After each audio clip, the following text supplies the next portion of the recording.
Surah Al-Kawthar, Chapter 108, The Abundance. Background. It is reported that when the Prophet, peace be upon him, lost his last son, an opponent who hated him taunted him with being cut off without posterity. This Meccan surah comes to reassure the Prophet, peace be upon him, and as a retort to his enemy. The Quraish were angry with the Prophet, peace be upon him, because he worshipped and served only Allah, and repudiated their idolatry publicly.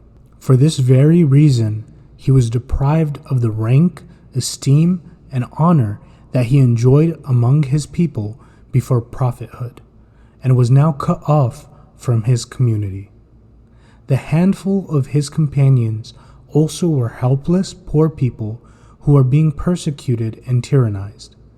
Furthermore, he was bereaved by the death of 2 sons, one after the other, at which the near relatives and the people of his clan, brotherhood, and neighborhood were rejoicing and uttering such words that were disheartening and disturbing for a noble person who had treated even his enemies most kindly.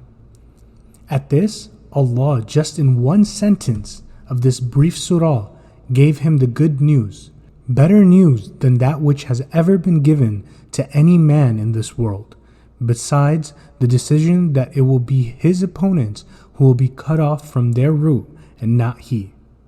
Such were the disturbing conditions under which Surah Al-Kawthar was sent down. Recitation, Translation, and Tafsir. أعوذ بالله من الشيطان الرجيم. I seek refuge with Allah from the accursed shaitan. بسم الله الرحمن الرحيم. In the name of God, the most gracious, the most merciful. إنا أعطيناك الكوثر. We have truly given abundance to you, Prophet, peace be upon him. The term Kawthar is a descriptive case derived from the word kathrat, which can be implied to mean abundance, that is, abundance of goodness, of spiritual benefits and blessings. Such abundance is unbounded and limitless. In this verse, Allah gave the glad tidings of such abundance of goodness to Prophet Muhammad, peace be upon him.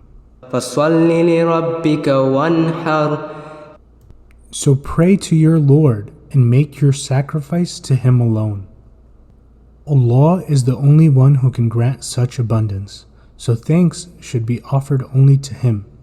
This ayah reminds us that we should remain steadfast. Our prayers are only for Allah, and our sacrifices too are for Him alone. إِنَّ شَانِئَكَ هُوَ الْأَبْتَرُ. It is the one who hates you who has been cut off. The term sani is derived from sana'an, with the meaning of enmity, spitefulness, and peevishness. It is worthy to note that abtar originally means the animal whose tail is cut off, and the enemies of Islam taunted the Holy Prophet, peace be upon him, by saying this with the hope that after his departure from this world and having no son to inherit his position, the dissolution of Islam's sovereignty would happen. But the Quran, consoling the Holy Prophet, peace be upon him, tells him that it is not him who will be without offspring, but surely his enemy is.